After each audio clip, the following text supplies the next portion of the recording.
मैंने जमीन पर खेती करने का इतना अजीब तरीका कभी नहीं देखा। बीज छिड़कने के बाद मिट्टी को सुई धागे से सिल दिया जाता है और जमीन छोड़ना आसान हो जाता है। शानियांग को बस एर्गो को पोस देना होता है। वो आसानी से एर्गो के घर के नीचे जमीन छोड़ सकता है और जिमी के करीब से पीछे आने के बाद ढीली मिट्टी बहुत लय में थी। क्यूइंग ने अपनी पैदाइशी ड्रिलिंग स्किल का इस्तेमाल करके एक एक करके बीज के गड्ढे बनाए। फिर अबाबिल एक एक करके बीज नीचे ले आईं और चींटियां मच्छरों के साथ उड़ गईं। करीब से पीछे चलने के बाद खाद छिड़की गई। जब चींटियां गुजरी तो खरगोशों ने मिट्टी को रजाई की तरह ढक दिया।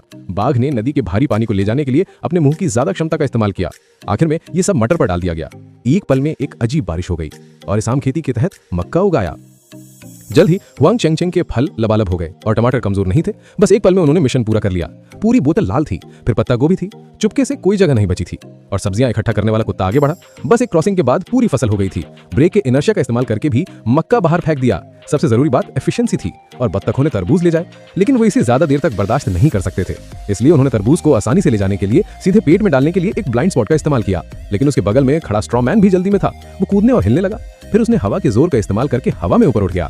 जब वो तैर रहा था तो उसने अपने हाथों से गेहूं काटना शुरू कर दिया और गधे ने फिसलन वाले जूते पहने थे। उसने बिखरे हुए गेहूं को एक बराबर ढेर में डाल दिया।